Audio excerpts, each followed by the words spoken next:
దేవునికి మహిమ కలుగును గాక. ఈరోజు తరతరాలు కూడా దీవెనకరంగా ఉండడానికి ఏ విధంగా మనము ఆశీర్వదించబడాలి అనే విషయాలు మనం నేర్చుకునే ముందు దేవుని ఆరాధిద్దాము.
ఆదికాండము 1వ అధ్యాయం.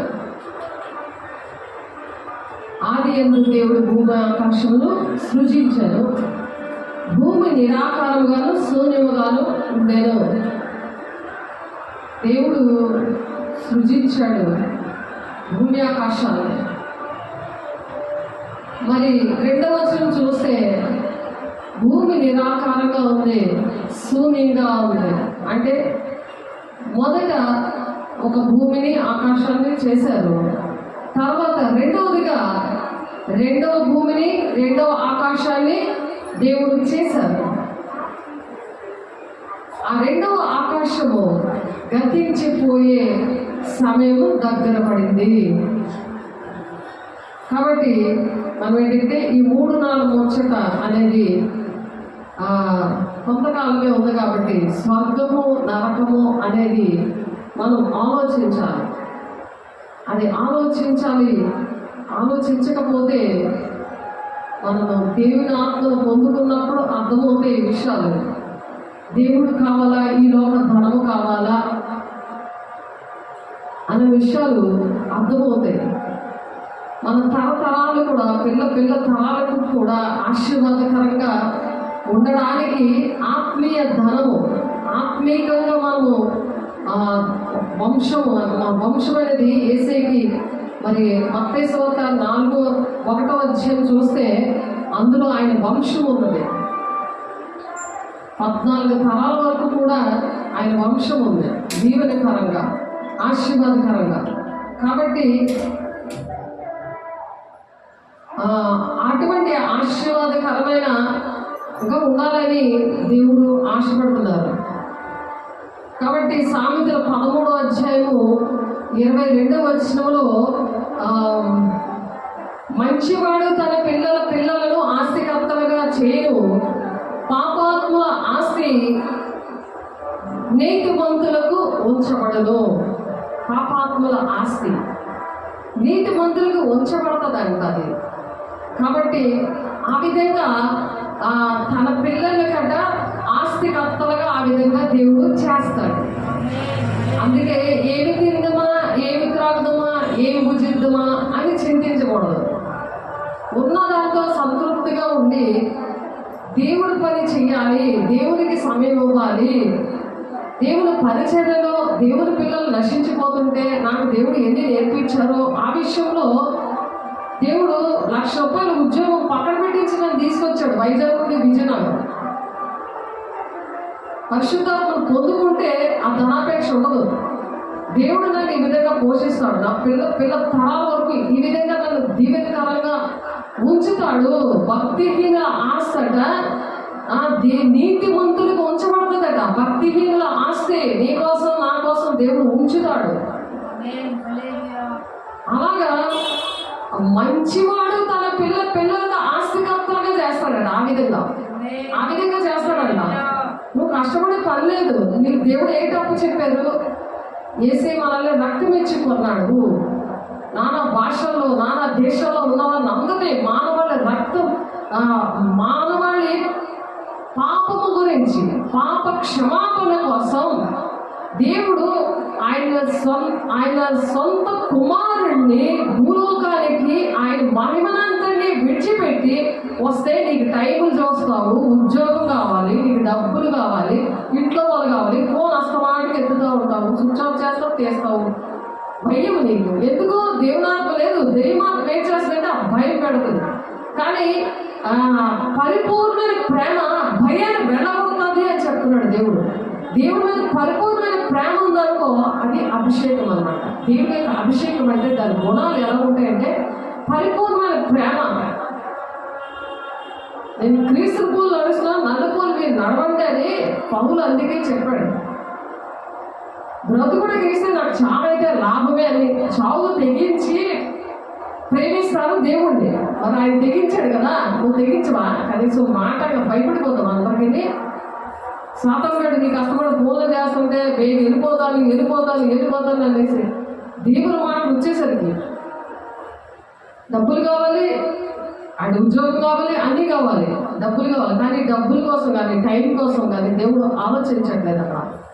అక్కడ ఏం చెప్తున్నారు? సామెతలు 11వ అధ్యాయం 22వ వచనంలో మంచివాడికి పిల్లలు ఉంటారు. ఆ పిల్లల్ని ఆస్తికర్తలుగా చెయ్యాలంటే నువ్వు చేయవలసిన పని ఏంటి? దేవుని టైము, నీ జీవితము, సమస్తాన్ని అర్పించాలి. ఆయన ఎలాగ అర్పించారు? ఆయన మహిమ అంతటినీ ఇచ్చిపెట్టి వచ్చాడు. దేవుడు కుమారుని అప్పచెప్పాడు. నువ్వు ఏం అప్పచెప్తున్నావు? పెంటలా ఇంటి కోసం 10 సార్లు ఫోన్ చేసుకొని పిచ్చి అయిపోతున్నాడు. క్షమించమని అడగాలి. పరిశుద్ధాత్మ రా రా రా అంటే రాడు ఆయన. ఎందుకు వస్తాడు? నీ బుద్ధులు కరెక్ట్గా లేకపోతే.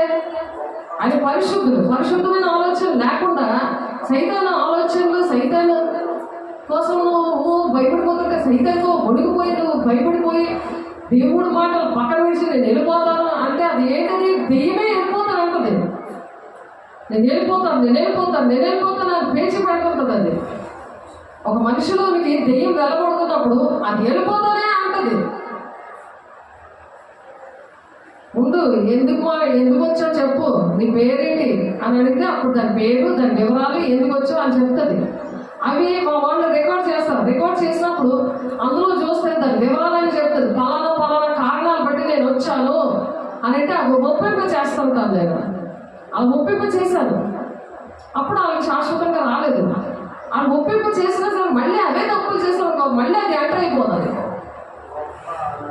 ఎక్కువ దేవుడు పిల్లల్లోనే ఉంటుంది. అది గమనించుకోవాలి. అదే బ్రహ్మపత్యాత్మ, లౌకికాత్మ, మనుష్యాత్మ, అపవిత్రాత్మ అవే దేవుడి పిల్లల్లోనే ఉంటాయి. 2000 మంది ఉంటాయి, 2000 పైన ఉంటాయి ఒక్కొక్కరు దేవుడి పిల్లల్లో. అందుకు పరిశుద్ధాత్మను పొందుకోవాలి. ఎందుకంటే అది భ్రమలో బతుకుతూ ఉంటున్నాడు. భ్రమ దేవుడు ఒక చిత్తాన్ని నెరవేర్చలేని పరిస్థితులు అలాగే. దేవుడు ఆయన ప్రాణం పెట్టేసి నీకోసం టైము అన్నీ కూడా రాత్రంతా ప్రార్థన చేశాడు, ఉపవాసం ఉన్నాడు. 40 రోజులు 40 రాత్రులు 40 పగళ్ళు. నువ్వు నేను చేసిన తప్పులకి ఆయన అలాగా ప్రాణం పెట్టేశాడు. అలాగా మేకులు ఆయన మేకు ఒక సూది గుచ్చుకుంటే అలాగ వద్దు కదా. మరి 8 రోజులు మేకులు మరి ఆ కట్టకేసి కొడితే ఎలా ఉంటుంది? అది భరించుకోవాలంటే ఎంత అభిషేకం పొందుకుని ఉన్నాడు ఆయన. ఒక మాట పడలో ఒక టైంని అంత టైం టేబుల్ చాలా నేను ఎక్కువ టైం ఉండిపోయింది, ఎంతసేపు ఉండిపోయి అది సైతం కూడా బోధిస్తూ ఉంటాడు. అమ్మోయ్ బాబాయ్ ఏమి తన ప్రాణాన్ని పోగొట్టుకున్నవాడంటే దాన్ని దక్కించుకుంటాడు అని ఉంది వాక్యం. అంటే ప్రాణాలు తెగించి మనం చేస్తే అది అన్ని విషయాలు మనం దక్కించుకుంటాం. అలాగే పిల్లల వరకు ఆస్తి అలా దక్కించుకుంటారంట. కష్టపడక్కర్లేదు. కష్టం ఏంటంటే దేవునికి ఇష్టంగా బ్రతకడం, దేవునికి సమయం ఇవ్వడం, దేవుడు ప్రేమను నీకు ఎలా పంచాడో అది ఇంకొకరికి వివరించడం, అలా నువ్వు సాక్షిగా ఉండడం. ఆ సాక్షిగా ఉండాలంటే పరిశుద్ధాత్మ దేవుడు మీ మీదకు వచ్చినప్పుడు మీరు శక్తివంతులు అవుతారు అంటున్నాడు అపోస్తలులు 1:8. ఆ శక్తివంతులు అయ్యాకే అంటే పరిశుద్ధాత్మ పొందుకున్నాకే భూతకాంతం వరకు సాక్షిగా ఉంటావు. లేకపోతే ఆ సాక్ష్యం మంచం కింద కొంచెం కింద పెట్టేస్తావు, నువ్వే మర్చిపోతావు ఆ సాక్ష్యం. దేవుడు ఎన్నిసార్లు మాట్లాడాడు, ఏ విధంగా దర్శనం ద్వారా, కళల ద్వారా, ప్రవచనం ద్వారా, వాక్యం ద్వారా ఎన్నిసార్లు మాట్లాడి పనికి వాళ్ళ పాత జీవితం, అది రోత జీవితం, అలాంటి జీవితం నుండి రారాజు బిడ్డలుగా దేవుడు ఆశీర్వదిస్తే అవన్నీ మర్చిపోతారు. ఎందుకంటే పరిశుద్ధాత్మను పొందుకోగా క్రీస్తు మిమ్మల్ని ప్రేమించి పరమణ వాసనగా ఉండటకు మన కొరకు తన్ను తాను దేవునికి అర్పణగాను బలిగానే అర్పించేసుకున్నాడు. ఆయన అర్పణ అయిపోయాడు. అర్పణ అంటే ఏంటి? అది కొవ్వింతలాగా కరిగిపోవడం. అదేంటది ఇలాగ ఇక్కడ దీపం పెడతాం కదా, అది అక్కడ పెట్టుకొని ఏంటది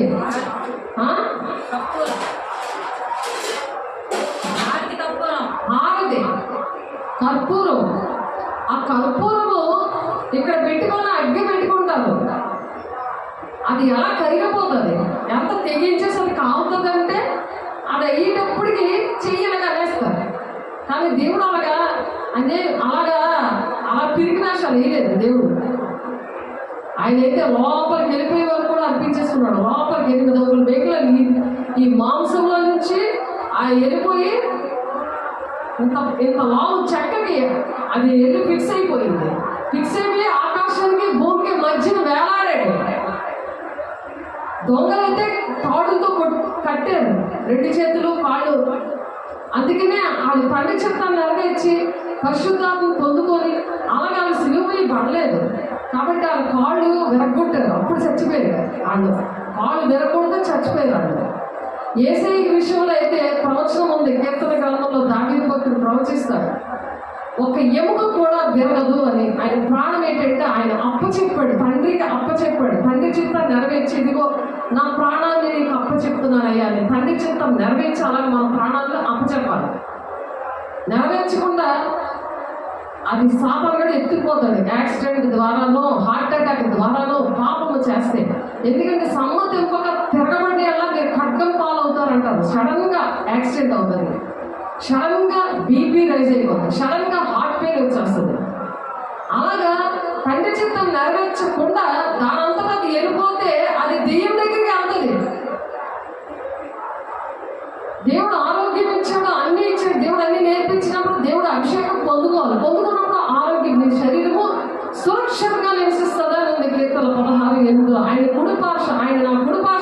కనుక నేను కదల్చబడను అంటే మాటే అస్తమాటి పడిపోవు. సైతం గడి దగ్గరికి వెళ్ళిపోయాడు, ఆడి పాదం వెళ్ళి మొక్కి చెడిసిపోవు. టైం అనేది మరి సాపల్ గడి నేను వాకింగ్ చేస్తుంటే నేను ఉండను అని అనవు నీ నోట్లో నుంచి.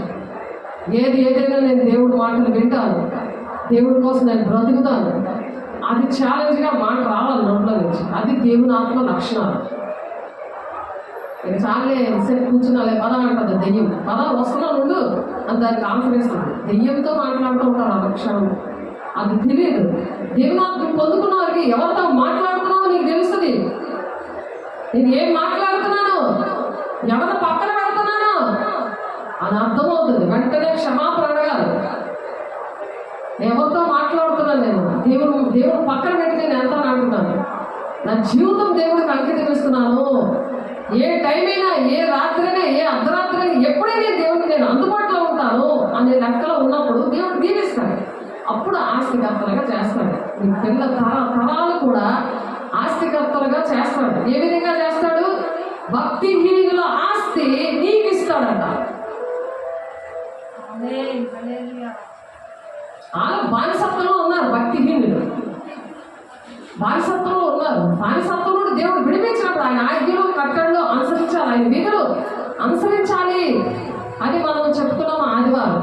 ఇంకా దానికి కంటిన్యూగా ఉంది, ఇంకా వాక్యం ఉంది. దానికి ప్రథమ ఫలాలన్నీ ఇవ్వాలి, దేవుడి డబ్బులు దశభాగములు ఇవ్వాలి, ఆస్తుల భాగం ఇవ్వాలి, కృతజ్ఞత కానుకలు ఇవ్వాలి, దేవుడి కోసం ఆ జీవితమే అంకితం ఇవ్వాలి, యాగంగా అర్పణ అయిపోవాలి. ఎందుకంటే దేవుడు ఎఫెసీయులు రాసిన పత్రిక 5:2 పౌలు గారు చెప్తున్నారు, క్రీస్తు మిమ్మల్ని ప్రేమించి పరిమళ వాసనగా ఉండటకు. అంటే నువ్వు అడుగు పెడితే నీ దగ్గర నుండి మంచి వాసన వస్తుంది. దేవుడు మాటలు ఉంటే, నువ్వు పరిశుద్ధంగా ఉంటే పరిమళ వాసన. అంటే నీ మాటలు, నువ్వు ప్రార్థన చేసి అక్కడ దేవుడు కార్యాలు, అలాగా ఒకరికి ఇష్టమైంది పరిమళ వాసన ఎంత ఇష్టంగా ఉంటుంది. అబ్బా ఎంత బాగుందో అంటారు. అది చాలా మనసుకి శాంతిని ఇస్తుంది. ఆలోచించారా? నాకు మల్లెపూలు అంటే ఇష్టం, జాస్మిన్ సెంట్ అన్నా నాకు ఇష్టం. ఎందుకంటే జాస్మిన్ అంటే మల్లెపూ కదా, మల్లెపూలు చాలా ప్రశాంతంగా ఉంటుంది. అది ఎంతమంది కంపుగా ఉన్నా, ఎవరు మనం లేవకున్నా, దరిద్రపు దేవాన్ని చేసినప్పుడు నా ఏసై నాతో ఉన్నాడు అన్నట్టుగా చాలా సంతోషంగా ఉంటుంది. అదేదైతే మనం ఓన్లీ ఆ మల్లెపూలు దేవుడు సృష్టించాడు, ఆ వాసనగా మనం ఎంత తప్పిపోయిపోతే మరి ఆయన పరిమళ వాసన ఉన్నాడంట. అంటే మల్లెపూలు ఆయన దగ్గర లేవు. కానీ ఎప్పుడైతే ఏసైనా మనం బ్రతుకుతామో, మల్లెపూలు కానీ మనం అలాగా జాస్మిన్ సెంటి కొట్టుకోకపోయినా మనం పరిమళ వాసనగా ఉంటామంటే అర్థం ఏంటంటే మన ద్వారా అద్భుతకారాలు జరుగుతాయి, ఆశ్చర్యకారాలు జరుగుతాయి, అందరికీ కూడా సంతోషకరంగా ఉంటాం. ఆ వాసన, ఆ పరిమళ పుష్పు అంటారు కదా హిందీలో, ఆ పుష్పు వస్తున్నప్పుడు ఆ ఎంతగా ప్రాణం హాయిగా ఉంటుందో ఆలోచించండి. ఏదైనా కంపు వస్తుంది, ఎంత ప్రాణం చిరాగ్గా ఉంటుంది, ఎంతగా మనకి నోరంతా పాడైపోయి కాంటికి జుమ్మేసేస్తారు వెంటనే. అమ్మో అంటుంది, ఇలా పెట్టేసుకుంటారు. కాబట్టి ఒకసారి ఆలోచించండి. మాకు పెద్ద చెరువులో ఉన్నది విజయనగరంలో. కంపు అందులో చేపలు తెచ్చుకొని తింటారు తాగుబోతులు, అవి అమ్ముకొని తింటారు. ఎంత పాపం, శాపం. అలాంటి దగ్గర ఉన్న నిన్ను దేవుడు పరిమళ వాసనగా చేస్తానంటే నువ్వు టైమింగ్స్ ఇస్తావా దేవుడికి? ఆలోచించు. ఆయన పరిమళ వాసనగా ఉన్నాడు, నువ్వు కంపు వాసనగా ఉన్నావా? టైమింగ్స్ ఇస్తే నువ్వు అలాగే తయారవుతావు. ఏది కావాలి దేవుణ్ణి అడుగు. దేవా నన్ను క్షమించు అని, దేవా నేను పరిమళ వాసనగా నిన్ను పోలి నేను జీవిస్తానయ్యా, నువ్వు నాకు కావాలయ్యా, నాలుగురికి రండి అయ్యా, మీరు రావట్లేదు అందుకే ఆ కారణం అయ్యా, నాతో డైరెక్ట్ గా మాట్లాడుతున్నావయ్యా.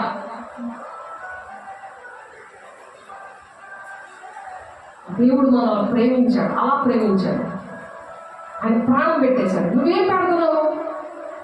ఆయన మహిమనంతా విడిచిపెట్టి వచ్చేసాడు. పరిశుద్ధుడు పరిశుద్ధుడు పరిశుద్ధుడు అని వేవేల కోట్ల మంది దేవదూతలు ఆయనకి వారి స్తుతి యాగం అర్పిస్తూ ఉంటారు. దేవదూతలు అలాంటి ఆ వజ్రాలు వైడూర్యాలతో నిండిపోయిన సింహాసనాన్ని విడిచిపెట్టి ఆయన భూలోకానికి పెంటలాంటి మనుషుల దగ్గరికి వచ్చి ప్రాణం పెట్టేశాడు. నువ్వేం నేను ఏం పెడతావు? అది మనం ఆలోచించుకుంటున్నప్పుడు ఈ 3 నాలుగు ముచ్చటే అనమాట. నిన్ను ఎంత వరకు నువ్వు ఎంత ప్రేమిస్తావో అది నిన్నేమి చూడరు, నిన్ను బాధ పెడతారు. ఎంత కోసం నువ్వు ధనం సంపాదించేసి వాళ్ళ కోసం బతుకుదాం అనుకున్నా సరే ఆ ధనం ఏమి ఉండదు. కానీ పరలోకంలో మనం అక్కడ ఆ ధనం ఉంటుంది. మనం చేసిన కార్యాలన్నింటిని బట్టి రోజు రోజు దేవుడి విషయంలో ఎంతగా దేవుడికి ఇష్టమైన పనులు చేస్తారో అక్కడ ఇల్లు కట్టబడుతుంది. అది శాశ్వతమైనది ఇల్లు. ఆ బంగారంలో మీకు స్థలము సిద్ధపరచ వెళ్ళుచున్నాను, నేనున్న స్థలంలో మీరును ఉండలాగిన మరలా వచ్చిన తీసుకెళ్తాను అంటున్నాడు ఆయన. నా తండ్రి ఇంకా అనేక నివాసముల కలవు అంటున్నాడు. అది వద్దా నివాసము? ఆ పెంటలాంటి ఇల్లు కావాలా నీకు? పెంటలాంటి మనుషులు కావాలా? ఆ కోసం నువ్వు కింద మీద పడిపోతావా? దేవుడు మాటలు వద్దు, దేవుడు పరిశుద్ధత పొందుకోవడం ఎలా అవుతుంది? ఆ వాక్యం అనేది ఆ ఉదక స్నానంలో సరి చేసుకుంటా ఉంటే ఆ క్షణంలోనే పొందుకున్నారు. వాక్యము వెల్లడి ఒకటి తోడలే వెలుగు కలుగును. తెలివి లేని వారికి అది తెలివి కలిగిస్తుందట. తెలివి లేకుండా అలా సాతాను చేతులు ఎలా నలిగిపోతావా? జీవితం అంతా పాకి జీవితం అది రాజరికం వేసుకుంటే ఆ కిరీటం తీసి పక్కన పడేసి అది తొక్కేసి పారిపోతావా? ఆ రాజరికం వద్ద ఆ రాజు వస్త్రాలు ఇస్తాడు దేవుడు, మహిమ కిరీటం ఇస్తాడు, నీతి కిరీటం ఇస్తాడు, ఆయన నీతి వస్త్రాలు ధరింపజేస్తాడు, అనేకమైన నివాస స్థలాలు ఇస్తాడు ఆయన. అవన్నీ బహుమానాలు ఉన్నాయో ఆయన వచ్చేస్తున్నాడు. నీకేది కావాలి అని పాట ద్వారా దేవుడు మాట్లాడాడు. అర్థమైంది పాట ఏంటో? అది నేనే పాడాను, సీడీలో ఉంది, చింతించుకే మనసు సీడీలో. అదే మళ్ళీ ఇప్పుడు పాడడం జరిగింది. దగ్గర 5-10 సంవత్సరాలు అయిపోతాయేమో.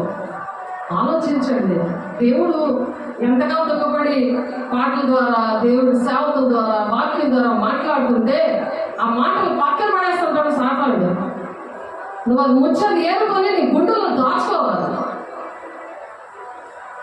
అందుకే ముచ్చాలు జరుగుతుంటే అది తక్కువ వెళ్ళిపోతుంది అంతే. దానికి ఇష్టపడదు, దానికి కోపం వచ్చేస్తుంది. అందుకే పందుల మధ్య ముచ్చాలు జాగ్రత్త అన్నాడు. అందుకే ఇంక మళ్ళీ చెప్పడు. చక్కగా కడిగి చక్కగా పంపిస్తే మళ్ళీ 10 పిల్లలు గొర్రెసి వచ్చేస్తే మళ్ళీ చెప్పడు ఆయన. మళ్ళీ చెప్పడు. మనం దేవుని బిడ్డలుగా పరిమళ వాసంగా ఉండాలి. రక్షించే వారి పట్లలో, నశించే వారి పట్లలో మిమ్మల్ని పరిమళ వాసనగా చేశానని చెప్తున్నాడు ఆయన. ఎందుకు చెప్తున్నాడు ఆయన? రక్తమిచ్చుకున్నాడు, ఆయన చేశాడు, మనం చేయమంటున్నాడు. ఆయనలో ప్రాణం పెట్టి మనకు లేదు. కనీసం ప్రాణం పెట్ట మీరు బద్దులై ఉన్నారు అంటున్నాడు. అలాగే ఎవరైతే ప్రాణం పెట్ట బద్దులై ఉంటారో వాళ్ళ ప్రాణాన్ని పోగొట్టుకోరంట. ఎవరైతే దాచుకుంటారో ఆ ప్రాణాన్ని, డబ్బుల్ని, మరి సమయాన్ని, అవన్నీ పోతాయి అనమాట. అప్పుడు అందుకే 3-4 ముచ్చట ఎంతవరకు అని మనం పాట పాడుతున్నాం. పాట ద్వారా బోధ చేయమని చెప్తున్నాడు. కాబట్టి 5:2 క్రీస్తు మిమ్మల్ని ప్రేమించి పరిమళ వాసనగా ఉండుటకు మన కొరకు తను తాను దేవునికి అర్పణగాను బలిగాను అప్పగించేసుకున్నాడు. మనం అప్పగించుకోవద్దా? ఆయన బలిగా అంటే, అర్పణగా అంటే ప్రార్థన అలా చేయాలి. అలా కన్నీటితో చేయాలి. పరిశుద్ధాన్ని పొందుకొని ప్రార్థన చేస్తే దానికి జవాబులు వస్తాయి. దర్శనం వస్తుంది, ప్రవచనం వస్తుంది, భాషతో మాట్లాడతావు. దేవుడు నేను ఇంకా ఫీల్ చేస్తాడు. భాషలకు అర్థాలు చెప్పడం అంటే అది దేవుడితోనే డైరెక్ట్గా మాట్లాడడం, మర్మాలు పలుకుతూ ఉంటారు. అప్పుడు ఎక్కడికి వెళ్ళినా ఎవరైనా మనిషి కాబట్టి వాళ్ళ ఇంట్లో ఏం జరుగుతున్నాయి, వాళ్ళకి ఎందుకు ఆ చీకట్లు పట్టే, ఎందుకు ఆ పరిస్థితి అలాగుంది, ఆ విషయాలన్నీ కూడా దేవుడు బయలుపరుస్తూ ఉంటాడు. రూత్ అనేసి ఒక ఆమె ఉండేది. ఆమెకు ప్రార్థన గురించి చెప్పి, అంటే ప్రార్థన చేయాలి, స్వాత చేయాలి, అవన్నీ కూడా చెప్పారు. ఆమెకి ఏంటంటే ఎక్కడో కానీ కొట్టి దెయ్యం, ఒక తెల్ల దెయ్యం పట్టింది. దాని రూపం అన్నీ కూడా దర్శనం ద్వారా చెప్పారు. వాళ్ళ అమ్మాయిలోనే వచ్చి ప్రవచనం వచ్చి అలా చెప్పారు. దర్శనం వచ్చింది, ప్రవచనం వచ్చింది. తనకు ఆ విధంగా ప్రవచనం దర్శనం వచ్చింది ఇంగ్లాండ్లో. ఇక్కడ మనకు ప్రార్థన చేయడానికి అవ్వలేదు. ఎందుకంటే ఈ ఫోటో తీసుకొని ఫారం పంటతో బతుకుతున్న వాళ్ళ దగ్గర మేము ప్రార్థన అక్కడ పరిశుద్ధాలు పొందుకుని అక్కడ పుణ్యాలు చేయడమైంది. అది ఆక్యుపై చేశాక దేవుడు ఇక్కడ మంచి సంఘాలు ఇచ్చారు, సొంతంగా సంఘాలు ఇచ్చారు. అయితే అక్కడ ఇంగ్లాపల్లిలో ఎవరైతే చెడుగులు పెట్టారో ఆ మనిషిని చూపించారు, తన కుమార్తెకి చూపించారు. ఎందుకంటే నా మాట వినరు కదా, నేను చెప్తే వింటారండి. అన్ని ప్రేమిస్తున్నాను, చక్కగా ఒళ్ళో కూర్చోబెట్టుకొని వాళ్ళ ఇంటికి వెళ్ళి ఆ వాకలో కూర్చొని వాళ్ళు ఇచ్చిన పచ్చడి మెతుకులు తిని ఆ సరువైపోతారు కదా సేవకులు ప్రేమిస్తుంటే. మరి అందుకే వాళ్ళతోనే మాట్లాడేవారు, ఆ రూతుతోనే, ఎస్తేరుతోనే, ఆశాజాలతో, వీళ్ళతో మాట్లాడేవారు. ప్రతి విషయం కూడా మాట్లాడేవారు. ఎలాంటి చీకట్లు ఎలా పట్టాయో, ఎక్కడ పట్టాయో, ఎలాగ విడుదల వస్తుందో, అర్హత లేకుండా సువార్త చేస్తే ఎలాగ చీకట్లు పడతాయి, ఏ ప్లేస్లో పట్టాయో, ఎటువంటి పట్టాయో, గుండు తినేసే దెయ్యానికి మొత్తం గుండు చిన్న చిన్న గుండెలకి ఒళ్ళంతా నిండిపోయి ఉన్నాయి. అదొక కలర్ చేయడానికి సాటి కట్టుకుంది. ఇంకొకటేమో మొత్తం కిడ్నీ దెయ్యం, అది కిడ్నీలు అన్నీ తినేసింది. కాబట్టి దాని నిండా కిడ్నీలే ఉన్నాయి, దాని నిండా అది ఇంకో కలర్లో ఉంది. ఇప్పుడు సినిమాలలో ఆ హీరోయిన్ ఏంటంటే ఒక red colour, yellow colour, blue colour అలా శారీలు, ప్లెయిన్ కలర్ శారీలు వేసుకుంటారు కదా, అలాగా ఒక 5 దెయ్యాలు చూపించారు. అలాంటి స్త్రీలను చూపించాడు, అలాంటి దెయ్యాలను చూపించాడు. అలాంటి కలర్ఫుల్గా చక్క శారీలు వేసుకుని వాటి నిండా కూడా ఏమి తినేసాయో అవన్నీ, ఎంతమంది కిడ్నీలు తినేసాయో, ఎంతమంది గుండెలు తినేసాయో, ఎంతమందికి రక్తస్రావం జరిగిందో, ఎంతమందికి చెస్ట్ క్యాన్సర్ వచ్చిందో, అవన్నీ అవయవాలని వాళ్ళ ఒళ్ళంతా నిండా ఉన్నాయి. అవి వాళ్ళకి అటువంటి జబ్బులు ఉన్నాయి వాళ్ళకి. కాబట్టి అవి వెళ్ళిపోగానే ఆ జబ్బులన్నీ పోయాయి. దేవుడు నామ స్తోత్రం. అలా ప్రార్థన నేను చేసినప్పుడు, దేవుడు నాతోటి ప్రార్థన చేసినప్పుడు అలాగే కనపడ్డాయి. ఇప్పుడు నాకు కనబడుతున్నాయి, నా కళ్ళు ఇప్పినా కళ్ళు తెలిసినా కనపడతాయి. మరి నేను చెప్తే వింటారా? వినరు. కాబట్టి వాళ్ళతోనే మాట్లాడారు. అది మేడగది అనుభవం అనమాట. మేడగదిలో అలా జరిగే, అలాగా 25 సంవత్సరాలకు దేవుడు వాక్యము అటువంటి అనుభవాలు ఇచ్చారు. అలాగ పరిమళ వాసనగా చేశాడు. పరిమళ వాసన అంటే సెంటి కొట్టుకోవడం, మల్లెపూలు పెట్టుకోవడమో కాదు. అక్కడ పెట్టుకోవచ్చు, సెంటి కొట్టుకోవచ్చు, మల్లెపూలు పెట్టుకోవచ్చు. అదొక పాపమని కూడా, ఆ పాపమని లేదు ఎక్కడ కూడా. దేవుడు ఎందుకు సృష్టించాడు మరి అన్నీ కూడా? అవి అట్లా చూసే నేను అవి లేకుండానే నేను పరిమళ వాసన ఉండాలని తెలుసుకోవడానికి అందుకు సృష్టించాడు. కంపు ఇవన్నీ కూడా ఎందుకు? నీసు కంపు చేపకి ఎందుకు పెట్టాడు? దాని కంపు బాబోయ్ భరించలేము, అలాంటి కంపు అని. అది తెలియదు, ఇది తెలియదు, పాపం తెలియదు, శాపం తెలియదు, కంపు తెలియదు, మంచి పరిమళ వాసన కూడా మనకు తెలియాలి. మంచి చేప అన్నీ కూడా ఉంటాయి బైబిల్లో, సృష్టిలో కూడా ఉంటాయి. కానీ ఎలా ఉండాలని తెలియాలని అటువంటి జంతువుల్ని, అటువంటి పువ్వుల్ని, అటువంటి మనుషుల్ని తయారు చేశాడు దేవుడు. కానీ దేవుడు ఎలా ఉన్నాడు? ఆయన బలిగా ఉన్నాడట. బలైపోయాను అంటారు కదా చాలా మంది. ఆ మనిషి నేను బలైపోయింది ఈరోజు అని అంటారు. అటువంటి సాతాను బలి కాదు, ఈయన ప్రేమతో బలైపోయాడు. ప్రేమ మనం చేసిన పాపముల కోసం, శాపముల కోసం ఆయన బలైపోతే అనుక్షణం నేను సిలువ వేస్తాను, అనుక్షణం ఆయన గాయాలు రేపుతాను. నేను నా చేతులతో ఒక్క మంచి పని కూడా చేయలేదు, అన్నీ కూడా చెడ్డ పనులే నేను చేశాను.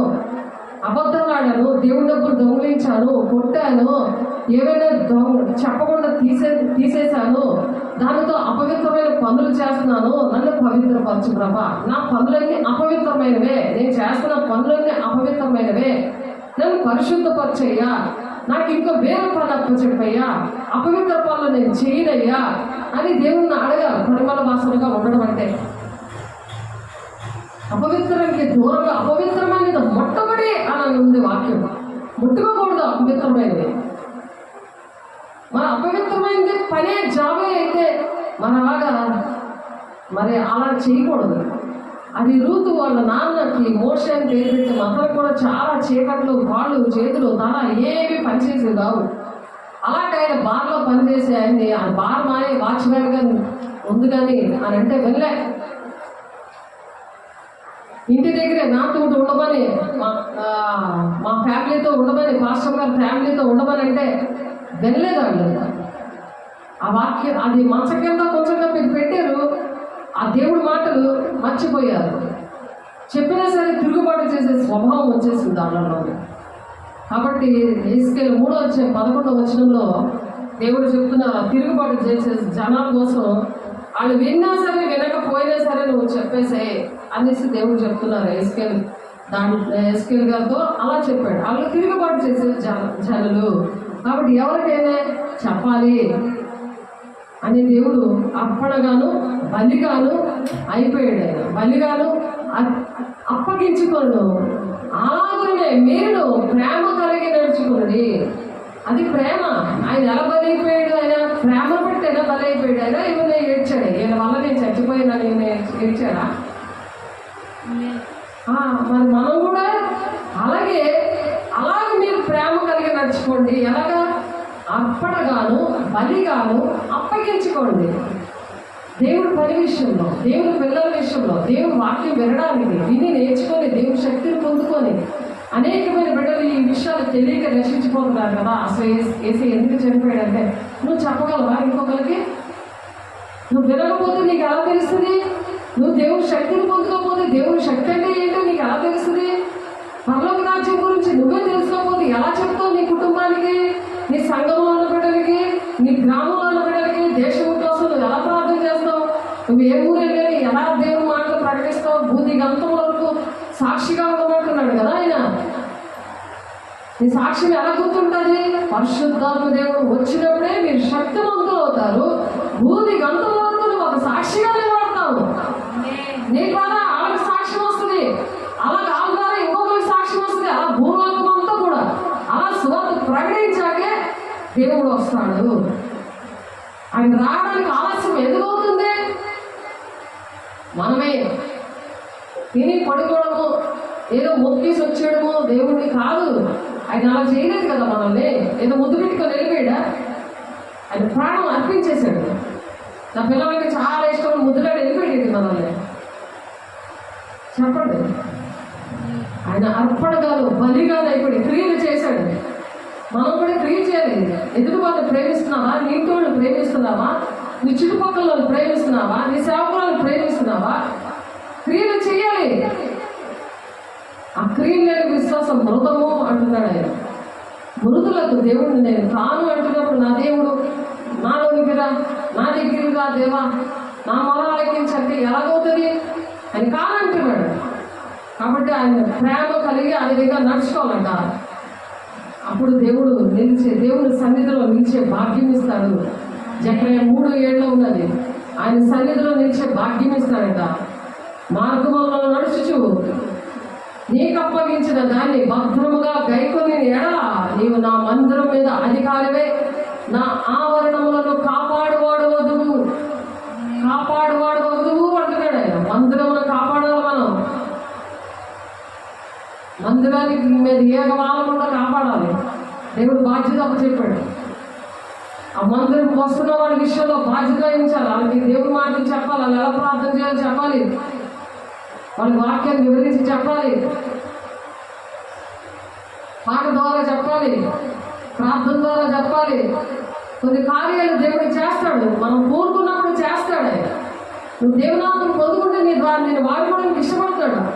ఆలయం అలాగా అందుకు ఆలయం ఇచ్చాడు దేవుడు. దేవుడు ఇల్లు అందుకని ఇచ్చాడు.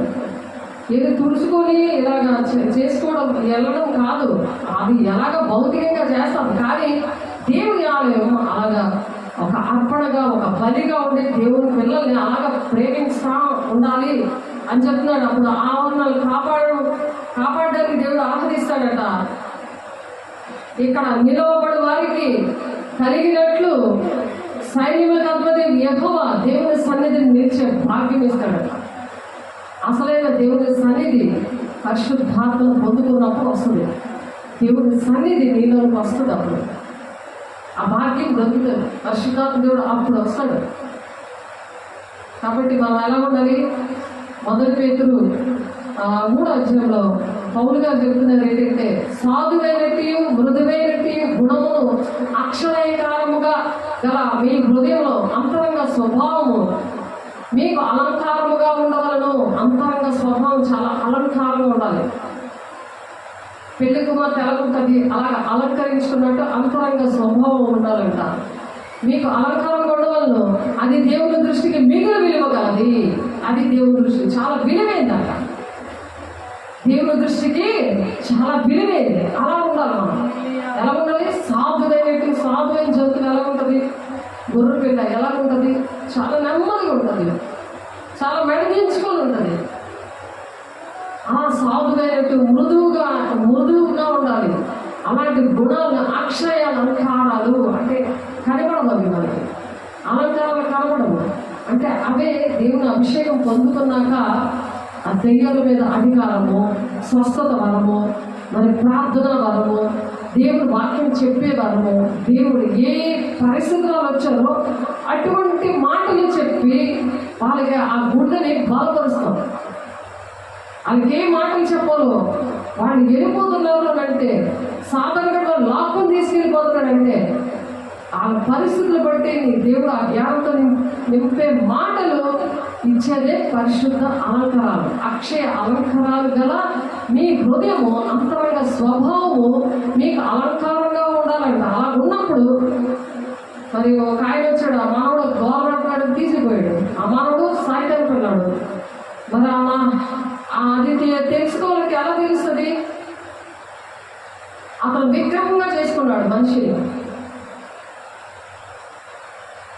వాడి మీద చేతులు వేసి ప్రార్థన చేస్తే వాడు పాముతో కూర్చుంటాడు, కుక్క పిల్ల కూర్చున్నాడు. అవి అక్షయ అలంకారాలు. ఆ జ్ఞానము రావాలి. వాడికి వేసే రక్తము వాడి నోట్లో వేస్తే వెంటనే దేవుడు పిల్లవాళ్ళ కూర్చుంటాడు, చక్కగా వింటాడు. ఎందుకంటే బాల్యమునే సృష్టికర్తను స్మరణంతో తెచ్చుకోమన్నాడు. అలా పాలు తాగి పిల్లలు సమయాన్ని దేవుడు మాట్లాడాడు, వాడికి వాక్యం అర్థమవుతుంది. అవన్నీ విన్నా కూడా దేవుని శక్తి లేకుండా దేవుని ఆలయాన్ని పాడు చేసేటట్టుగా ఉంటే దేవుడికి ఇష్టమవుతుందా? దేవుడు ఆస్తికర్తలుగా చేస్తాడా? దీవెనకరంగా ఉంటారా? అలా జ్ఞానం లేక నశించిపోయారు. మీరు జ్ఞానం లేకే నశించిపోయారు అని హోషేయ 6వ అధ్యాయంలో ఉంటారు. కుమారుడు చనిపోతారు, మీ అంటే ప్రథమ కుమారుడు చనిపోతాడని కూడా ఉంటాడు అక్కడ వాక్యం. అది ఎదగట్లేదు. ఎందుకు? నువ్వు ముందు దేవుళ్ళు ఎదగకపోతే వాళ్ళు పొట్టుల్లాగా ఉన్నారు, ఎదగట్లేదు. వాళ్ళు పేక కత్తిలాగా నిన్ను ఇలాగా కత్తి పెట్టి అడుగుతున్నారు. అన్నీ కూడా పేక ఇలా ఉరేసినట్టు నేను పరిగెట్టిస్తున్నాను. ఎందుకు? పరిశుద్ధ అలంకారాలు లేక. ఆ గుణం అక్షయ అలంకారాలు గల మీ హృదయపు అంతరంగ స్వభావము మీకు అలంకారముగా ఉండాలంట. అలా ఉందో లేదా అని దేవుడి సన్నిధిలో అవి మనం చెక్ చేసుకోవాలి. ఎవరైనా వచ్చినప్పుడు ఒక సాక్షిగా నిలబడాలి. దేవుడు నాలో ఉన్నాడు, వాళ్ళు నాలో దేవుడిని చూశారు. ఎందుకంటే నేను దేవుడు చూస్తాను, నాలో చూశారు. అలాగా ఇక్కడ వాక్యం చెప్తుంటే దేవుని సేవకులు దూతలుగా ఉంది కదా వాక్యాన్ని ఎబ్రీ పత్రికలో. అలాగ ఒక దూతగా చూశారు. బాప్తిసం ఇస్తుంటే యేసయ్యను చూశారు. నన్ను జనుగుడ్లో, ఎంగ్లాపల్లో, అరకు వ్యాలీలో, ధర్మపూర్లో చూశారు. చేతి వేసి ప్రార్థన చేసినప్పుడు అక్కడ దేవుడిని చూశారు, నాలో యేసయ్యని చూశారు. వాళ్ళు ఆ పరిశుద్ధ అలంకారాలు, అక్షయ అలంకారాలు. అప్పుడు నాకు ఎంత ధైర్యం, నాలాగా మీరు కూడా తేరవాలని నాకు ఎంత ఇష్టంగా ఉంటుంది. దేవుని శిష్యులు తయారయ్యారు కదా, ఏసే శిష్యులు తయారయ్యారు కదా. అందుకే కదా మరి యూదులు వచ్చి అందరూ మీరు ఏసేలాగే ఉన్నారు, ఏసే రూపంలో వచ్చింది కాబట్టి మేము ఎవరు పట్టుకోవాలంటే ఇస్కరియోతు యోధ, వాడు సాతాను అని ఏసే సాక్ష్యం ఇస్తాడు. ఎవరైతే ఏసే శరీరం రక్తంలో చెయ్యి ముంచుతున్నారో వాళ్ళే నన్ను అప్పగిస్తారన్నారు. ఏసే శరీరం రక్తం తీసుకొని పరిశుద్ధాన్ని పొందుకోవడం అది చాలా తప్పు. సాతాను ఆ రోజు ఇస్కరియోతు యోధ ఎలాగైతే ఏసైని అప్పగించేశాడో ముద్దు పెట్టి అలాగ అప్పచెప్పేస్తున్నావు అందరికీ. సాతాను గారికి అప్పచెప్పేస్తున్నావు. ఏసైని సాతాను గారికి అప్పచెప్పాడు కదా ఆ యోధ. శిష్యులుగానే యాక్టింగ్ చేసి అలాగే సైతం పిల్లలకి ఎంతమందికి అప్పచెప్పేశాము. పరిశుద్ధ అలంకారాలు లేక పరిశుద్ధ అలంకారాలు ఉన్నాయా లేదా, అభిషేకం ఉందా లేదా అది అందుకని ఆలోచించాలి. ఎంతమంది కోసం ప్రార్థన చేయమన్నారు, ఎంతమంది దేశం కోసం ప్రార్థన చేయాలి, రాజధానుల కోసం ప్రార్థన చేయాలి, మనుషులందరి కోసం ప్రార్థన చేయాలి. సంపూర్ణమైన భక్తి, మాన్యతైన భక్తి కలిగి ఉండి మనుషులందరి కోసం ప్రార్థన చేయాలి. అప్పుడు నువ్వు నెమ్మదిగా సుఖంగా బ్రతుకుతావు అంటున్నారు. ఇప్పుడు మొదటి ఆకాశం అయిపోయింది. ఇప్పుడు ఆదికాండం 1వ అధ్యాయంలో దేవుడు భూమి ఆకాశం సృజించాడు ఆయన. తర్వాత 2వ వచనంకి వచ్చేసరికి భూమి నిరాకారంగా అయిపోయింది, శూన్యంగా అయిపోయింది. రెండోసారి దేవుడు సృష్టి మొదటి సృష్టి ఖతమైపోయింది, రెండో సృష్టి ఖతమైపోయింది. ఈ రెండో సృష్టి ఖతం అవడానికి దగ్గరలో ఉంది. ఆ దగ్గరలో ఉండడానికి మరి ప్రకటన 21వ అధ్యాయంలో ఉంటుంది కదా, అంతటి నేను కొత్త ఆకాశము కొత్త భూమిని చూచితిని, మొదటి ఆకాశము మొదటి భూమి గతించిపోయిన, సముద్రమును ఇకను లేదు, మరియు నేను నూతనమైన యెరూషలేమును ఆ పరిశుద్ధ పట్టణము ఒక భర్త కొరకు అలంకరింపబడిన పెళ్లి కుమార్తె వలె సిద్ధపడి పరలోకమందున్న దేవుని యొద్దకు దిగి వచ్చుట చూచితిని. అప్పుడు ఇదిగో దేవుడు నివాసము మనుషులతో కూడా ఉన్నది, ఆయన వారితో కాపురం ఉండను, ఆయన ప్రజలై ఉండరు, దేవుడు తానే వారి దేవుడై ఉండి వారికి తోడై ఉండను, ఆయన వారి కన్నుల ప్రతి బాష్ప బిందువులు తుడిచివేయను, మరణం ఇక ఉండదు, దుఃఖమైనను ఏడ్పైనను వేదనైనను ఇక ఉండదు, మొదటి సంగతులు గతించిపోయినని సింహాసనములో నుండి వచ్చిన గొప్ప స్వరము చెప్పుట వింటిని అని యోహాను గారికి దర్శనం వచ్చింది. ఇది నెరవేర్పు కాలంలో మనం ఉన్నాం. మనం సిద్ధపడాలి అని నిన్న వాక్యం చెప్పుకున్నాం. ఎలా సిద్ధపడాలి అని కూడా అక్కడ చక్కగా క్లారిటీగా దేవుడు మాట్లాడారు. నాకే చాలా ఆశ్చర్యం అనిపించింది. నాకు తెలియదు ఆ విషయాన్ని. దేవుడు ఎలా నింపి పెట్టి ఏ వాక్యంతో ఏ వాక్యం ద్వారా దేవుడు మాట్లాడాలో ఆ వాక్యమైన దేవుడు ఆది అందు వాక్యముండను, ఆ వాక్యము దేవుడేండను, అది కృపా సత్య సంపూర్ణుడే మన మధ్య నివసిస్తుంది అన్నాడు. ఆయన నివసించాడు, ఆయన మన మధ్య నివసించి మాట్లాడాడు. ఆయన నిన్న ఇదిగో ఈరోజు మాట్లాడుతున్నాను, దానికి లింక్తో పెట్టి ఈరోజు మాట్లాడుతున్నాడు. పరిమళ సువాసనగా మనం ఉండాలి. అప్పుడు మన పిల్లలు తరతరాల వరకు ఆశీర్వాదకరంగా ఉంటారట, ఆస్తి కర్తలుగా ఉంటారట. ఎవరి ద్వారా? భక్తిహీనుల ద్వారా. భక్తిహీనుల ఆస్తి తింటారంట. అంటే భక్తిహీనులకు నువ్వు మారుస్తుంటావు కదా, భక్తి పరులుగా దేవుని రాజ్యానికి నడిపిస్తావు కదా, నిన్ను ఆస్తికర్తలుగా, నీ పిల్లల ఆస్తికర్తలుగా, నీ కుటుంబాన్ని ఆ విధంగా ఆశీర్వదిస్తాడంట. అలాగే గ్రామాలు, కుటుంబాలు బాగుంటే గ్రామం బాగుంటుంది, గ్రామాలు బాగుంటే దేశాలు బాగుంటాయి, దేశాలు బాగుంటే శాంతి సమాధానంతో మరి ప్రపంచం అంతా ఉంటుంది. ఆలోచించండి. అటువలే పూర్వము దేవుని ఆశ్రయించిన పరిశుద్ధ స్త్రీలు తమ స్వపురుషులకు లోపడి ఉండే చేత తమను తాము అలంకరించుకున్నారు. పాతకాలము స్త్రీలు అలంకరించుకున్నారు. అలాగా చాలా అబ్రహాముని యజమానుడని పిలిచిందంట, అతనికి లోబడి ఉందంట. మీరు యోగ్యంగా నడుచుకొనొచ్చు, ఏ భయముకు బెదరక ఉన్న ఎడల ఆమెకు పిల్లలు అవుతారు మీరు. అటువలనే పురుషుల జీవమును కృపావరములు మీ భార్యలు మీరు పాలివారై ఉన్నారని జరిగి ఎక్కువ బలహీనమైన ఘటనని భార్యను సన్మానించాలమంటాడు. భార్యని సన్మానించాలంట.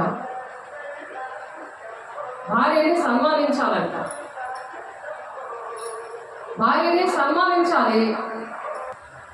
భార్యలు మీతో పాలువారై ఉన్నారని జరిగి ఎక్కువ బలహీన ఘటనని భార్యను సన్మానించబడుతుంటే దాన్ని సబ్బు బిళ్ళ రాసేస్తూ ఉంటారు ఇంట్లోని బయట. దెయ్యం గుణాలు. అటువంటి వారిని మార్చడానికి భార్యలు తన పరిశుద్ధతను బట్టి భర్తను రాబట్టుకోవచ్చు అంటున్న పవిత్రమైన ప్రవర్తన బట్టి, అదే పరిమళ సువాసనగా ఉండి భర్తని కాదు అందరినీ కూడా రాబట్టవచ్చు. ఆ కృప దేవుడు ఇచ్చాడు నాకు. ఎక్కువ బలహీన ఘటనల భార్యను సన్మానించి మీ ప్రార్థనలు అభ్యంతరం కలగకుంటున్నట్లు జ్ఞానము చెప్పున వారితో కాపురము చేయుడి. శారీరకంగా కాదు, అది ఆత్మీయంగా వాళ్ళని ప్రేమించి వాళ్ళని భార్య భర్తలన్న వాళ్ళంటే ఏక మనసుతో ప్రార్థన చేసినప్పుడు ఎన్ని కార్యాలు దేవుడు చేస్తాడని ఉంది. అలాగా పిల్లలు ఆస్తికర్తలు ఉంటారు, 1000 తరాలకు దీవెనకరంగా ఉంటారని 10 ఆజ్ఞలో ఉంది. ఆలోచించండి. పరిశుద్ధత అనేది లేకపోతే కుటుంబాలు, సంఘాలు, మరి దేశము ఎందుకు పాడైపోతుంది? పిల్లల ఆస్తికర్తలుగా ఉండాలని ఆశ ఉంటుంది. అది భౌతికంగా శారీరకంగా కాకుండా ఆత్మీయంగా అలాగా పెంచినప్పుడు సృష్టికర్తని బాల్యమే తన సృష్టికర్తని స్మరణకు తెచ్చుకోమని చెప్పినప్పుడు అలా పెంచడానికి ఆ జ్ఞానం ఉంటుంది. జ్ఞానవంతురాలు తన ఇంటిని చక్కపరుచుకుంటుంది అని ఉంది. మూడరాలు తన ఇంటిని ఊడబెరుకోవడం అంటే వాళ్ళు అడిగిన వల్ల వాళ్ళకి ఇవ్వడం, వాళ్ళకి ఒడికిపోయి పరిగెట్టడం, అలా కదా. అది ఇంటిని ఊరబెట్టుకోవడం అంటే మనమేమా దేవుని ఇల్లు అన్నది వాక్యం. దేవుని ఆలయం అనమంటే దేహం. ఆ దేహాన్ని పాడు చేసుకోవడం ఉంటుంది. ఎందుకంటే అలా ఉన్న చీకట్లన్నీ నీళ్ళు దూరిపోతూ ఉంటాయి. ఎవరిని ప్రేమిస్తావో ఆ చీకట్లు దూరిపోతాయి. నువ్వు దేవుని ప్రేమించే ఉంటావు, దేవుని ఆత్మ వస్తుంది. కాబట్టి ఏ ఆత్మ కోరుకుంటాం ఆలోచించండి. అందుకని మీకు స్వర్గం కావాలా, నరకం కావాలా? ఇది 3 నాలుగు ముచ్చటే. ఎవరో ఈ లోకంలో ఉండరు, శాశ్వతంగా ఎవరూ ఉండరు. శాశ్వతమైనది పరలోక రాజ్యం మాత్రమే. అది మనం చదువుకున్నాం. అది ఎండింగ్ అయిపోతుంది. 3వ ఆకాశము అంటే కొత్త ఆకాశం, కొత్త భూమి స్టార్ట్ చేయడానికి దేవుడు రాబోతున్నాడు. దానికి ముందుగా రహస్య రాకడ, తర్వాత బహిరంగ రాకడలో వస్తుంది. మరి ఆ విషయం మనం చెప్పుకున్నాం. అలా సిద్ధపడదాం అని మనము ప్రతిరోజు కూడా దేవుని అడుగుతున్నాం. కాబట్టి ఆశీర్వాదములకు వారసులవుడికి మీరు పిలువబడితే కనుక కీడుకు ప్రతి కీడైనను దూషణకు ప్రతి దూషణను చేయక దీవించండి. ఎవరు ఏమంటున్నా సరే గాడ్ బ్లెస్ యూ అని నమ్ముకొని ఉన్నారు. అంతేగాని ఆ బాధలు పెట్టుకొని వాళ్ళని దూషించుకుంటూ వాళ్ళకి అర్థం కాలేదు, వాళ్ళలో ఉన్న చీకటి అయిపోయాక, వాళ్ళ పాపం పోయాక, వాళ్ళ చెడు పనులన్నీ అయిపోయాక అప్పుడు నెమ్మదిగా కూర్చొని నువ్వు చెప్పగలిగి ఉండాలి. దాంట్లో పరిశుద్ధ అవే అంతరంగా అలంకారాలు అని చెప్తున్నారు కదా, అవి అలంకారం. తొదక మీరును ఏక మనసులై ఒకరి సుఖ దుఃఖములైతే ఒకరు పాలుపడి సహోదర ప్రేమ గలవారును కరుణా చిత్తులను వినయ మనసులై ఉండండి. అలా వినయ మనసులుగా ఉండాలి. ఆశీర్వాదం వారసులుగా మీరు పిలువబడతారు కనుక కీడుకు ప్రతి కీడైనను దూషణకు ప్రతి దూషణను చేయక దీవించుడి. జీవమును ప్రేమించి మంచి దినములు చూడబోరు వాడు చెడ్డ దాన్ని పలకుండా తన నాలుకను కపటపు మాటలు చెప్పకుండా తన పెదవులను కాచుకొని ఉండాలంట. అప్పుడు దేవుని మాటలు చెప్పడానికి వస్తుంది. నాకు రాదమ్మా, దేవుని మాటలు చెప్పలేనమ్మా, ఇక్కడ కూర్చొని ప్రార్థన చేయకుండా చేస్తానమ్మా అంటే కుదరదు. ఎందుకు ఆ దుష్ట మాటలు ఆడుతున్నప్పుడు కుదరదు అనమాట. కాబట్టి ఆ విధంగా కాచుకోవాలి. కపటపు మాటలు పలకకుండా పెదాలు కాచుకోవాలంట. మరి చెడ్డదాన్ని పలకకుండా తన నాలుకని కాచుకోవాలంట. అతడు కీడు నుండి తొలగి మేలు చేయవలను, సమాధానం వెనక్కి దాన్ని వెంటాడవలను. దేవుని దగ్గర సమాధానం వెంటాడాలి. దేవా అది ఒప్పుకోవాలి. వెంటనే వాక్యం వస్తున్నప్పుడు ఒప్పుకోవాలి. ఒప్పుకుంటే విడుదల వస్తుంది, లేకపోతే అది ఉండిపోతుంది. ఆ చీకటి ఉండిపోతుంది. ఆ కపటమైన మాటలు, ఆ పెదాలతోటి, ఆ పెదాలు ఏంటి, అవి ఏం పలుకుతాయట, ఆ కపటమైన మాటలు పడుతాయట పెదాలు. మరి నాలుగేంటంటే చెడ్డ మాటలు పలుకుతూ ఉంటుందంట. అవి రాకుండా దేవా నీ మాటలు నేను పలుకుతాను, నేనే ధ్యానం చేస్తాను అని చెప్పి ఆ మాటనే ధ్యానం చేయాలి. అవే వింటూ ఉండాలి, అవే వస్తూ ఉండాలి. అప్పుడు ప్రభువు కన్నులు నీతిమంతుల మీద ఉంటాయట, ఆయన చెవులు వారి ప్రార్థన వైపు ఉంటాయట. అప్పుడు దేవుడు వింటాడు ప్రార్థన. అసలు ప్రార్థన చేసి గంటకి నిలబడు, 2 గంటలు నిలబడు, మోకాళ్ళయ్య పరిశుద్ధాత్మ దేవ రా 4 గంట ఆయన రాడు. ఆయన దృష్టి నీ మీద పెట్టట్లేదు, ఎలాగొస్తాడు? ఎప్పుడైతే అవన్నీ సరి చేసుకుంటారో ప్రభు కన్నుల నీతిమంతుల మీదను నీతిగా ఉన్నప్పుడు దిద్దుబాటు అయిన తర్వాత ఏదొస్తుంది? నీతి వస్తుంది, పరిశుద్ధత వస్తుంది ఒంట్లోకి. ఆ చీకట్లన్నీ పోతాయి. ఎప్పుడైతే నువ్వు ఒప్పుకొని నిలిచిపెట్టుకుంటావో ప్రతి ఒక్క చీకటి కూడా పారిపోతుంది, పరిగెడుతుంది. దుష్టుడు ఎవరు తరవకుండానే పారిపోతాడని ఉంది వాక్యం. ఎవరు తరవకుండానే వెళ్ళిపోతాడట. కాబట్టి అప్పుడు ప్రభు కన్నులు నీతిమంతుల మీదను ఆయన చెవులు వారి ప్రార్థన వైపు ఉన్నవి. కానీ ప్రభు ముఖము కీడు చేయి వారికి విరోధంగా ఉంది. ఎవరెవరికి కీడు చేసావో ఒప్పుకున్నప్పుడు దేవుడు ఆయనకు విరోధంగా ఉంటాడంట.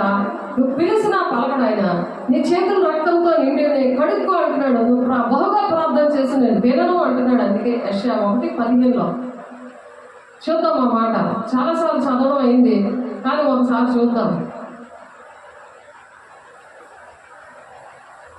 యెషయా 1:15 ఒక తీర్మానం చేసుకోవాలి, క్రమం మీద తెలుసుకోవాలి. దీని తర్వాత ఎలా ఉంటే దేవుడు మాట్లాడిన తర్వాత ఏం చేయాలి, ఈ క్రమం అనేది ఉంది. ఆ క్రమం లేకుండా ఉంటే అక్రమం చేయలేకపోండి అనేస్తాడు. అంతే, మీరు ఎవరో నాకు తెలియదు అనేస్తాడు. తండ్రి చిత్తం అది కాదు. అక్రమంగా నడవడం ఆయన పని కాదు. ఏమి చేయకుండా ఆ రక్తాపరాధం నుండి విడిపించబడ్డారు. యెషయా 1:15 చూడండి, మీకోసం చదువుతున్నాను. మీరు మీ చేతులు చాపినప్పుడు మిమ్మల్ని చూడగా నా కన్నులు కప్పుకొందును. ఇక్కడ ఏంటంటున్నారు? ఇక్కడ మీ పెదవులు కపటమైన పెదవుల కోసము, ఆ నాలుగు చెడ్డ మాటల కోసం ఒప్పుకున్నప్పుడు ఇక్కడ ప్రభు కన్నులు నీతిమంతుల మీద ఉంటాయంట. ఇక్కడైతే కప్పేసుకుంటాడంట. యెషయా 1:15 ఉంది, మీరు మీ చేతులు చాపినప్పుడు మిమ్మల్ని చూడక నా కన్నులు కప్పుకొందును. మీరు బహుగా ప్రార్థన చేసినను నేను వినను. మీ చేతుల రక్తముతో నిండి ఉన్నవి. మిమ్మల్ని కడుగుకొనండి, శుద్ధి చేసుకోండి. మీ దుష్క్రియలు నాకు కనబడకుండా వాటిని తొలగించుకోండి. తీర్మానం చేసేయాలని. చచ్చిపోయినా నేను ఈ పని చేయనయ్యా, నన్ను క్షమించయ్యా, నేను అలాగ చేయనయ్యా, ఈ చేతులతో అపవిత్రమైన మొట్టను, అపవిత్రమైన పనులు చేయను, అపవిత్రమైన మాటలాడను, అవన్నీ ఒప్పుకోవాలి. నాకు మంచి ఉద్యోగం ఇయ్యు, మంచి పని ఇయ్యు, పవిత్రమైన పనులు ఇవ్వండి అయ్యా, అపవిత్రమైన మొట్టనయ్యా, నేను మిమ్మల్ని కడుగుకొనండి, శుద్ధి చేసుకోనండి. మీ దుష్క్రియలు నాకు కనబడకుండా వాటిని తొలగించేసుకోండి. అక్కడే కీడు చేయట మానుడి, మేలు చేయట నేర్చుకొనడి. న్యాయము జాగ్రత్తగా విచారించుడి. హింసించబడు వాణిని విడిపించుడి. తండ్రి లేని వానికి న్యాయం తీర్చుడి. ఇవేంటంటే ఇవి మాటలు చెప్పారు. ఈ మాటలు చెప్పారనమాట. తండ్రి లేని వారికి విడిపించే పని చేయమని. తండ్రి లేని వారికి న్యాయం తీర్చుడి. విధవరాల పక్షాన బాధించండి. ఈ పనులు చెప్పాడు. పరిశుద్ధాత్మ పొందుకున్నాక ఏం చెప్పాడు? ఏ పనులు చెప్పాడు ఆయన? చెప్పాలి. ఏ పనులు చేయడం? కీడు చేయడం మానేసి మేలు చేయడం నేర్చుకోవాలంట. నేర్చుకోవాలి. ఎవరి దగ్గర నేర్చుకోవాలి? దేవుడి సన్నిధిలో నేర్చుకోవాలి. దేవుడి సన్నిధిలో నేర్చుకోవాలి. మేలు చేయడం, కీడు చేయడం మానేస్తాను ప్రభా. ఆ కీడు మాటలు, కపట మాటలు మానేస్తానయ్యా. అటువంటి పెద్దలు నాకు వద్దయ్యా, చెడ్డ మాటలు పలకనయ్యా అని చెప్పి దేవుడిని అడగాలి. కీడు చేయడం మానుడి, మేలు చేయడం నేర్చుకుంటానయ్యా. దేవా, నాకు న్యాయంగా నడవడం నేర్పించాయి, న్యాయం జాగ్రత్తగా విచారించడం నాకు నేర్పించయ్యా అని అడగాలి. చేతులెత్తి దేవుని దగ్గర ప్రమాణం చేసి ఆ కీడు చేయడం మానేస్తున్నానయ్యా, మేలు చేయడం నేను నేర్చుకుంటానయ్యా, నాకు నేర్పించవా, నాలోనికి రావా అని అడగాలి. అప్పుడు హింసించబడి వారిని విడిపించి దేవుడు ఏం చేస్తారంట? అలా నేర్పించి న్యాయం జాగ్రత్తగా విచారించడం నేర్పిస్తాడంట. హింసించబడి వారిని విడిపించడం నేర్పిస్తాడంట. తండ్రి లేనానికి న్యాయం తీర్చడం నేర్పిస్తాడంట. విధవరాని పక్షంగా వాదించడం నేర్పిస్తాడంట. యెషయా 1:17 ఉంది. ఈ పనులు చేయమంటున్నాడు ఆయన పరిశుద్ధాత్మ పొందుకున్నాక. పొందుకోవడం అంటే ఏంటి? దిద్దుబాటు అంతా అయ్యాక ఈ రక్తాంత రాతం నుండి విడిపిస్తాడు. నీ చేతుల రక్తంతో నిండి ఉన్నాయి, కడుక్కోండి అని చెప్తాడు కదా. అలాగా తండ్రి లేని వారికి న్యాయం తీరుస్తున్నాం కదా. నీ పక్షాన, ఆ విధవరాలి పక్షాన వాదించే జ్ఞానం వేస్తాడు మనకి. కాబట్టి యెహోవా, ఎవరు చెప్తున్నారు ఈ మాటలు? యెహోవా ఈ మాట సెలవిస్తున్నాడు, రండి మనం వివాదం తీర్చుకుందాం. మీ పాపంలో రక్తం వలె ఎర్రవేను, అవి హిమం వలె తెల్లబడను. కెంపు వలె ఎర్రవేను, అవి గోరు బొచ్చు వలె తెల్లగా అవుతాయి. రండి అని పిలుస్తున్నాడు ఆయన దేవుని ఆలయంలో. రండి, మీరు ఈ పనులు చేయడానికి మీరు ఇష్టపడుతున్నారు కదా, మీరు సరి చేసుకోవాలి. వాక్యం ద్వారా సరి చేసుకోవాలి. వాక్యము వారానికి 3 సార్లు చెప్పడం అవుతుంది. దేవుడు మాట్లాడుతున్నారు వాక్యం ద్వారా. అలా వాక్యముతో ఉదక స్నానం చేయడానికి 3 సార్లు రండి, మనం వివాదం తీర్చుకుందాం. మీ ఏమంటున్నారు ఆయన? మీ పాపముల రక్తం వలె ఎర్రవేయను, అవి హిమం వలె తెల్లబడును. కెంపు వలె ఎర్రవేయను, అవి గొర్రెబొచ్చు వలె తెల్లగవుతాయంట. ఒప్పుకొని విడిచిపెడితే అవి తెల్లగవుతాయి. లేకపోతే ఇంకా ఎర్రగానే ఉంటాయి. నీ ప్రార్థన వెళ్ళదు. మళ్ళీ పరిశుద్ధాన్ని పొందుకోమని రేపు వచ్చి అడిగినా కుదరదు. అప్పుడు వాక్యం వస్తున్నప్పుడు వాక్యం వెల్లడి అగుడుతోడనే వెలుగు కలుగుతుందట. అది తెలివి లేని వారికి తెలివి కలిగిస్తుందట. ఆ తెలివి ఉన్న మనిషిలాగా వేసే శిరస్సు వారికి ఇస్తాడు. అప్పుడు ఆ శిరస్సు, సాతాను శిరస్సు వెళ్ళిపోతుంది. వేసే శిరస్సు ఉండి అక్కడ నుండి నేను నడిపించడం స్టార్ట్ చేస్తాడు. ఆ వాక్యం కూడా మనం చెప్తున్నాం.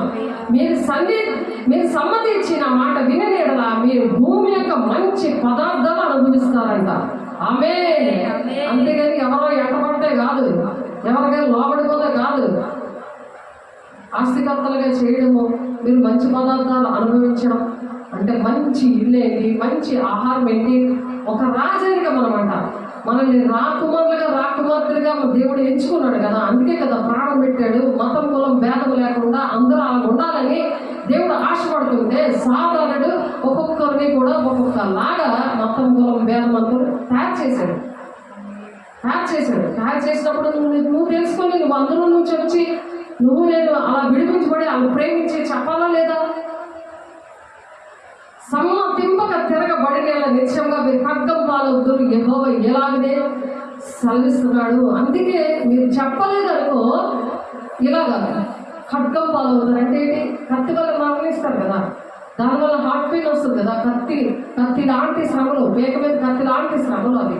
అదే హార్ట్ అటాక్, యాక్సిడెంట్, మరి ఇంకేంటి సమస్యలు, అనారోగ్యాలు అనేకమైన దానికి భయపడిపోతున్నారు. కారణం అది. కాబట్టి ప్రభు కన్నులంట ఇక్కడ 1 పేతురు 3వ అధ్యాయంలో అతడు కీడు నుండి తొలగి మేలు చేయవలను, సమాధానం వెదకి దాన్ని వెంటాడవలను. కీడు చేయడం మానేసి మేలు చేయడం స్టార్ట్ చేయాలి. ప్రతి ఒక్కరికి నేను ఈరోజు ఎంతమందికి మేలు చేశాను అని ఆలోచించాలి. కానీ ఇక్కడ మరి దేవుడు ఇంకొక చూద్దాము. 2వ దినవృత్తాంత 2 ద్వితీయోపదేశకాండము 7వ అధ్యాయము 1-2 వచనాల్లో ఉంటుంది. దుష్టులకి దగ్గర అది చదివితే లాస్ట్లో ఉంటుంది, వారితో నిబంధన చేసుకోకూడదు, వారిని కరుణించకూడదు అని ఉంది. అంటే చెడ్డవారు ఉన్నారు. దాని ముందు వచనంలో మీరు చదివితే ద్వితీయోపదేశకాండం 7వ అధ్యాయం 1-2 వచనాల్లో ఏంటంటే వారితో నిబంధన చేసుకోకూడదు, వారిని కరుణించకూడదు అని అంటున్నాడు ఆయన. కరుణించే పనులు చేయకూడదు. ఎవరిని కరుణించాలి? ఇక్కడ 12వ వచనంలో ఉంది కదా, 1 పేతురు 3వ అధ్యాయంలో మేలు చేయట నేర్చుకోలేడు అంటారు కదా. 11వ వచనం 1 పేతురు 3వ అధ్యాయము 11వ వచనం. అతడు కీడు నుండి తొలగి మేలు చేయవలను, సమాధానం మీదకి దాన్ని వెంటాడవలను. మరి ప్రభు కన్నులు నీతిమంతుల మీదను ఆయన చెవులు వారి ప్రార్థన వైపును ఉన్నవి కానీ ప్రభు ముఖము కీడు చేయ వారికి విరోధంగా ఉందంట. కాబట్టి మనం మేలు చేయడం నేర్చుకోవాలి. ఎవరికి మేలు చేయాలో వాళ్ళకి మేలు చేయాలి. మరి మేలు చేయలేని వాళ్ళతోటి వారితో నిబంధన చేయకూడదు, మరి వారిని కరుణించకూడదు. వాళ్ళు ఎక్కడున్నారు? ద్వితీయోపదేశకాండము 1-2 వచనాల్లో ఉన్నారండి. కాబట్టి వాళ్ళని కరుణించకూడదు. ఆదికాండం 15వ అధ్యాయం 18 నుండి 21 వచనాల్లో ఉన్నారు. వాళ్ళు ఎవరంటే దాని రిఫరెన్స్ 18వ అధ్యాయం చూద్దాము. ఆదికాండము 15వ అధ్యాయం, ఆదికాండము 15వ అధ్యాయము, ఆదికాండము 15వ అధ్యాయము 18 నుండి 21 వచనాల్లో ఎవరిని కరుణించకూడదు, ఎవరి విషయంలో నిబంధన చేయకూడదు అనే విషయాలు ఇక్కడ చూద్దాము. ఆదికాండము 15వ అధ్యాయము 18 నుంచి 21 వచనాలు చూడండి. మీకోసం చదువుతున్నాను. 18 నుండి 20. ఆ దినమందే యెహోవా ఐగుప్తు నది మొదలుకొని గొప్ప నది అయిన యూఫ్రటీస్ నది వరకు ఈ దేశంలో అనగా కేనాయులను, కెనిజీయులను, కెద్మోనీయులను, హిత్తీయులను, పెరిజీయులను, రెఫాయీయులను, అమోరీయులను, కానానీయులను, గిర్గాయీయులను, యెబూసీయులను నీ సంతానమున ఇచ్చి ఉన్నానని అబ్రహాముతో నిబంధన చేశాను. ఈ నిబంధన దేవుని పిల్లలకి ఈ విధంగా నిబంధన ఇచ్చారు. కానీ ఇక్కడ 1-2 వచనంలో 1-2 వచనాల్లో ఇక్కడ ద్వితీయోపదేశకాండము 7వ అధ్యాయం 1-2 వచనంలో వారితో నిబంధన చేసుకోకూడదు, వారిని కరుణించకూడదు అని ఉన్నది. కాబట్టి అబ్రహాముతో ఈ విధంగా వీళ్ళతో నిబంధన చేసుకోమని ఇక్కడ ఉంది. కాబట్టి ఏ నిబంధన చేసుకోవాలి, ఎవరితో నిబంధన చేసుకోవాలి, ఎవరిని కరుణించాలనే విషయాలు పరిశుద్ధాత్మ దేవుడే మనల్ని నడిపిస్తాడు. అందుకనే రోమ 8:14లో ఎంతమంది అయితే నా మూలంగా నడిపించబడతారో వాళ్ళే నా కుమారులు, నా కుమార్తెలు అంటున్నారు. కాబట్టి కీడు చేయి వారికి విరోధంగా ఉన్నది అని ఉన్నది. అందుకే కానీ ప్రభు ముఖము కీడు చేయి వారికి విరోధంగా ఉంటాడు. అంటే పరిశుద్ధాన్ని పొందుకున్న వాడు ఆ విధంగా విరోధంగా ఉంటారు, నిబంధన చేయరు, వాళ్ళని కరుణించరు అనమాట. వాళ్ళ దగ్గర కన్నీరు కార్చారు, వాళ్ళు ఏదంటే అది చేసేది. ఎందుకంటే దేవుని పిల్లలు ఎవరు, దెయ్యం పిల్లలు ఎవరు ఆలోచించుకోవాలి. ఇక్కడ దేవుడు అందుకే ప్రభు కన్నుల నీతి మంతుల మీద ఉంటాయంట. ఎవరైతే నీకు మరి ఆ విధవరాల పక్షాన మీరు వ్యాజ్యం ఆడండి అని ఇక్కడ చెప్తున్నారు కదా. మరి పరిశుద్ధాత్మ పొందుకున్నాక మరి ఆయన కన్నులు కప్పుకున్నాడు కదా, కప్పుకున్నప్పుడు ఇవన్నీ ఒప్పుకొని అలా తీర్మానం చేసుకొని అటువంటి క్రమంలో దేవుడు చెప్పిన మాట, ఆజ్ఞలు, అవి కట్టడలు, విధులు ఇవన్నీ ఇందులో ఉన్నాయి. మిమ్మల్ని కడుగుకుంటే శుద్ధి చేసుకోండి, మీ దృష్టిలో నాకు కనబడకుండా వాటిని తొలగింపండి, కీడు చేయటం మానండి, మేలు చేయటం నేర్చుకోండి, న్యాయం జాగ్రత్తగా విచారించండి, హింసించబడే వారిని విడిపించండి, తండ్రి లేని వారిని న్యాయం తీర్చండి, విధవరాల పక్షాన వాదించండి, వాళ్ళకి సహాయం చేయాలి, వాళ్ళతో నిబంధన చేసుకోవాలి, వాళ్ళని కనికరించాలి. అంతేకాని ఇలాంటి వాళ్ళకి కనికరించకూడదు. ఎలాంటి వాళ్ళు దివ్యోపదేశకాండం 7వ అధ్యాయం 1-2 వచనాల్లో ఉన్న వాళ్ళని తో ఉండిపోయాడు. ఒక ఆయన వచ్చాడు యేసుపాదం అని, మనవడితో అలాగా వెళ్ళిపోయి నిబంధన చేసేసుకున్నాడు. మరి ఆయనకి ఉదక స్నానము ఈరోజు అవ్వలేదు, నిన్న చేసుకున్నాడు. ఆయనగా ఆ చెవు నిండా చీకట్లో బంధకాలు ఉంటాయి, అవన్నీ కూడా ఆ నొప్పికి వెళ్ళిపోతానంటే ఈ వాక్యం మీద ఉదక స్నానం చేశాడు, ఒప్పుకుంటున్నాడు. వాక్యం వస్తుంటుంటే చేతులెత్తి ప్రమాణం చేసి ఒప్పుకుంటున్నాడు. మొత్తం అందులో ఉన్న ఆ చీకట్లన్నీ వెళ్ళిపోయాయి, చక్కగా నొప్పి లేదు, ఏంటి లేదు. దేవుని నామం స్తోత్రం. అలా స్వస్థత. ఎందుకంటే మార్కు 16:20లో ఏముంది, ఆయన వాక్యము ఎవరైతే ప్రకటించుద్దాం ఒకసారి